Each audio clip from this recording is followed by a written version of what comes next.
कालचा आज संपला, प्रभा उद्याची दिसली रे.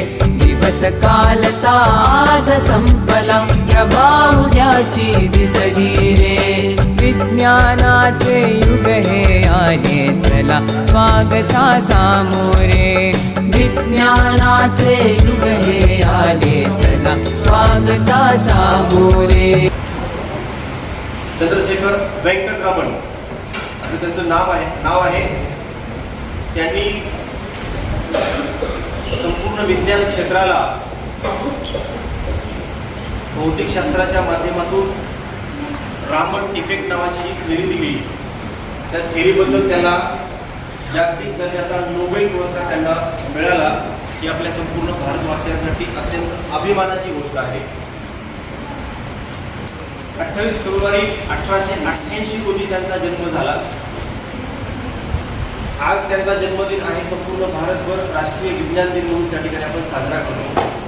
आजच्या या कार्यक्रमाच्या निमित्ताने आपल्या शाळेतील सर्व त्या ठिकाणी मान्यवर शिक्षक वृंद या ठिकाणी उपस्थित आहेत आणि त्यात दुग्ध शर्करा योग म्हणजे आज सी.व्ही. रामन यांच्या वाढदिवसाच्या बरोबरच आपल्याच शाळेतले 8वी 9वीला विज्ञान शिकवणारे राकेश रामन, काय सी.व्ही. रामन सोबत राकेश रामन, आपण त्याला शॉर्टमध्ये रॅकस्टार म्हणतो. काय म्हणतो? तुम्ही रॉकस्टार म्हणता ना, तसे आपले रॅकस्टार आहेत. राकेशचं शॉर्टमध्ये केलं. आज यांचा सुद्धा जन्मदिवस आहे. की अत्यंत आपल्यासाठी म्हणजे आनंदाचा दिवस आहे आपल्यासाठी. या कार्यक्रमात आज त्यांचा वाढदिवस असल्यामुळे आजच्या कार्यक्रमाचे प्रमुख पाहुणे म्हणून सुद्धा आणि आजच्या या दिवसाचा शाळेचा मुख्याध्यापक पदाचा कारभार सुद्धा त्यांच्याकडेच आहे. त्याच्यामुळं या कार्यक्रमाचे प्रमुख पाहुणेही तेच आणि त्या कार्यक्रमाचे अध्यक्ष म्हणून मी आपल्या शाळेचे ज्येष्ठ शिक्षक श्री बिजापुरे सर यांना विनंती करतो की त्यांनी या कार्यक्रमाचं अध्यक्षपद भूषवावं. आणि मी सर्व मान्यवरांना विनंती करतो की सी.व्ही. रामन यांच्या प्रतिमेचं पुष्पहार अर्पण करून या ठिकाणी अभिवादन करावं.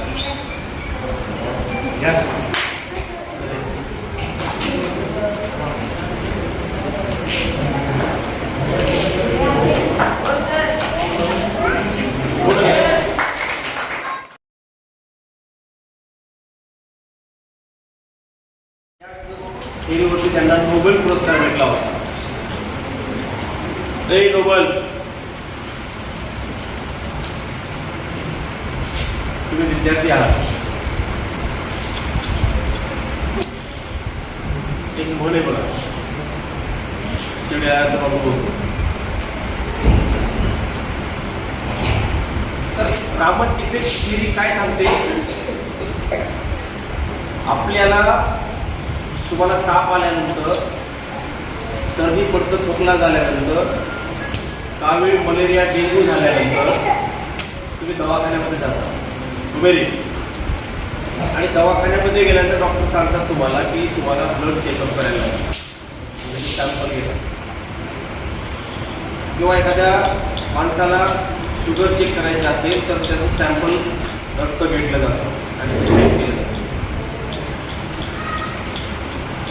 आणि त्याच्या माध्यमातून आपण बघतो की याच्या शरीरामध्ये किंवा याच्या रक्तामध्ये साखर कशी आहे, किंवा याला डेंग्यूची लक्षणं आहे का, डेंग्यू झाला आहे का, मलेरिया झाला आहे का, कावीळ झाला आहे, त्याच्या रक्तामध्ये कोणते विषाणू भेटतात हे रक्त घेऊन त्या ठिकाणी आपण सांगतो. पण सी.व्ही. रामन यांनी हे दाखवून दिलं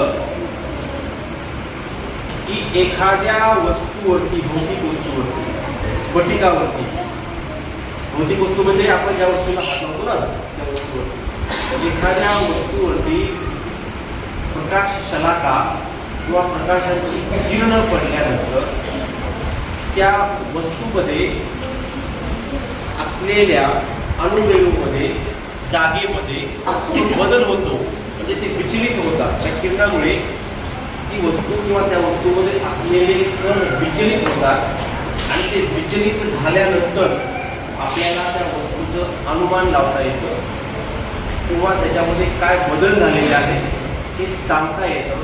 हा रामन इफेक्ट सांगतो. त्याच्या आधी आपण सॅम्पल घेत होतो. तुम्हाला माहिती आहे कलिंगड असतं, कलिंगड माहिती आहे ना.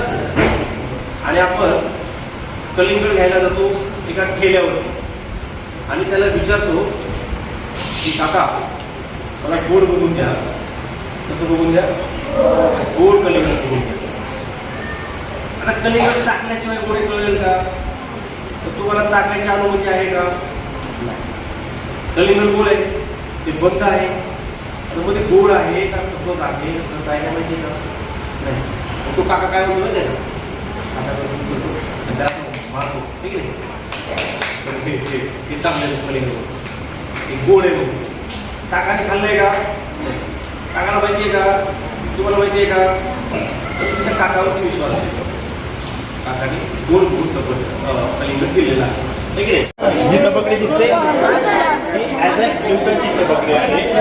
याच्यामध्ये हे बघा जांभळा रंग आहे, काशी रंग आहे, ना लव्हेंडर आहे, लाल आहे, तपकिरी आहे, पिवळा आहे, नारंगी आहे, सगळे रंग आहेत. आपल्याला पांढरा रंग कसा होतो हे बघायचं.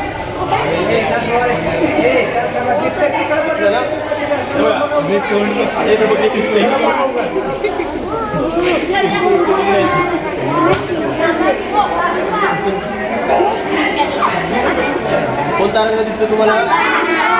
त्याच्यावरती पांढरा रंग होता का? तबकडी कोणत्या रंगाची झाली?